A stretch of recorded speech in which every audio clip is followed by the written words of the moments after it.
मसात दी इंतजार है संगत मसात आ गए तारिक साहब भी नाल हैं जेबी साहब भी हैं पे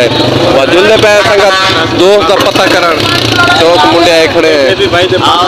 चलो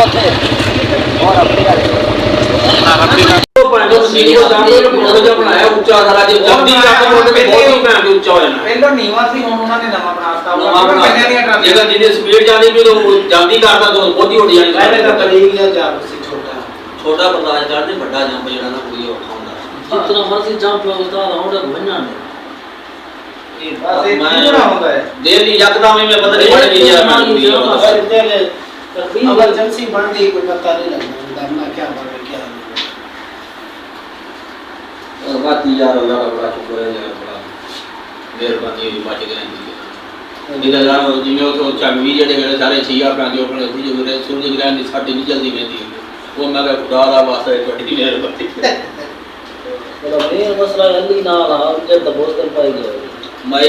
मैं वो खाने में सकता हूं तो जमीन वाला जो उठाया थी ना जो मैंने पहले लात से सीधी नहीं होती बाटा आ गया ला दूं इतनी नहीं होती थी फिर नारो मंजी ले आनी उन्होंने मंजी ने बंदा करना मंजी से लम्बा गया अस्सलाम वालेकुम थोड़ा जा फिर ना को नेड़े अस्पताल में आके रोडू अस्पताल आ गए नीचे रोए उधर अस्पताल ही नहीं का सोनी से लगा कर और मैं क्या सूट अपना जानी तैयार हो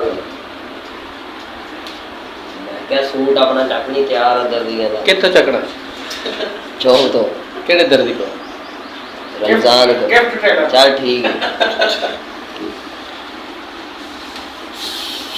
एक किने जमशेद ने खिला के देने लगा नहीं वो तारके ने दिता अच्छा चौधरी साहब ने भाई इवें ही है बस नवे संगति नवे होते ने उन्होंने सूट गिफ्ट हो रहे ने कोई गल नहीं ओ भाई ने अपने पल्ले जेड़ा इकट्ठा लभ्या सी ओही है उनका कर रहा जी कोई कहीं थोड़े जना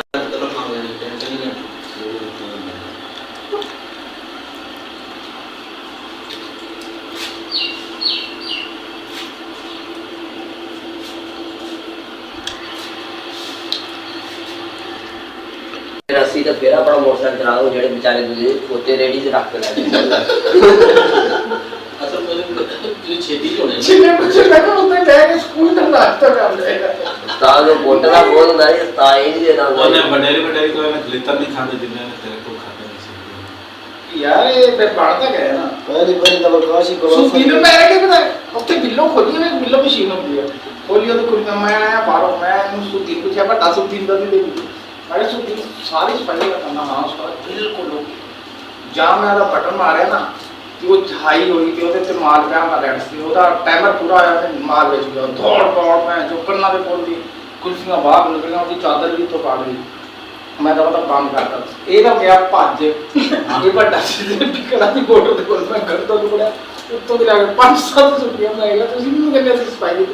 खुदा कहता कुल्फी पे जो इस गोली की स्पीड ना निकलती बंदे ते लागे मतलब पूरा हो जाता एडी का होती है पैंट वजन का 2 किलो 1.5 किलो वजन होता है सो दिन मैं कुटना जरूर है सूदी जाके मैं पीछे